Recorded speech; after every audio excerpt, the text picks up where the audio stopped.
Hi, Trevor Thrasher, Man at Arms here. I'm going to talk to you about some awareness issues and some immediate action drills you can use to keep your family safe during an incident similar to this one in New York that was an attempted kidnapping.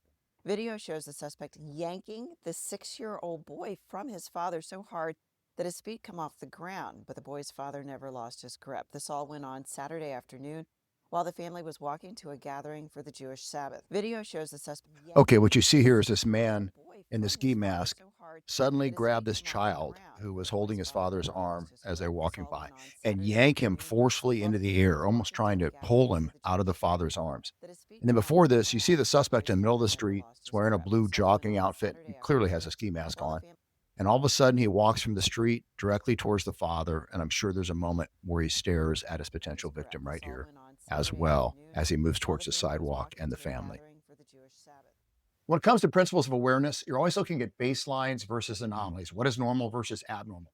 And right away, you see that this suspect is walking somewhere abnormal. Everybody else is on the sidewalk. The suspect is out in the street. And also, there's clearly some appearance issues that are an anomaly here. One of our layers of awareness is the ABCDs of threat recognition. Here you have the suspect's appearance, which includes a ski mask, also known as the uniform of the armed robber.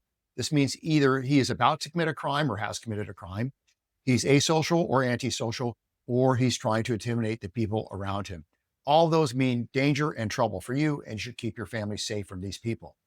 Next, when it comes to his behavior, we have what we call vectoring. He changes direction and speed to a degree towards the victims in this case.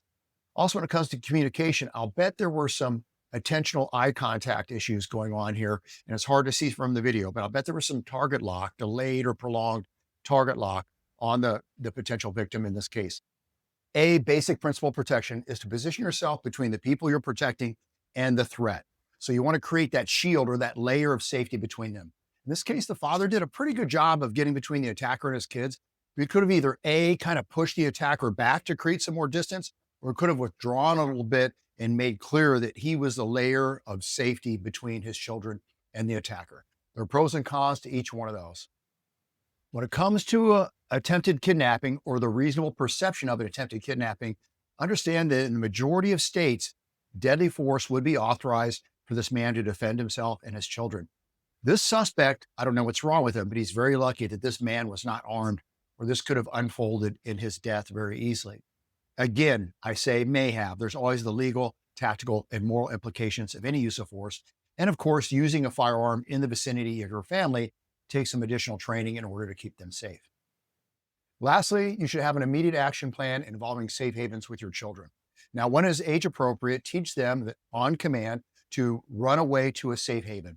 Now, safe havens are areas like fire departments, stores that are open extended hours, a neighbor's house, churches. Each one of those has pros and cons.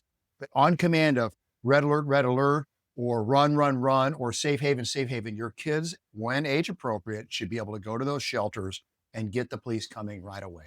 Your homework is A, review this video with your loved ones, and B, develop a safe haven plan.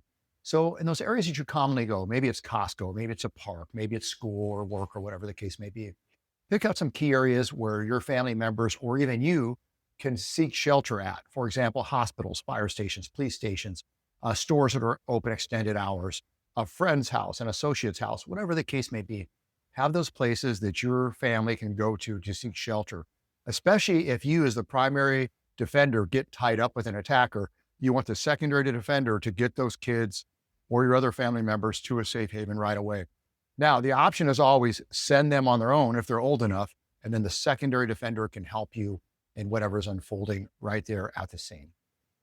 Hopefully these tips have been helpful. Go out there and be capable and confident in a crisis.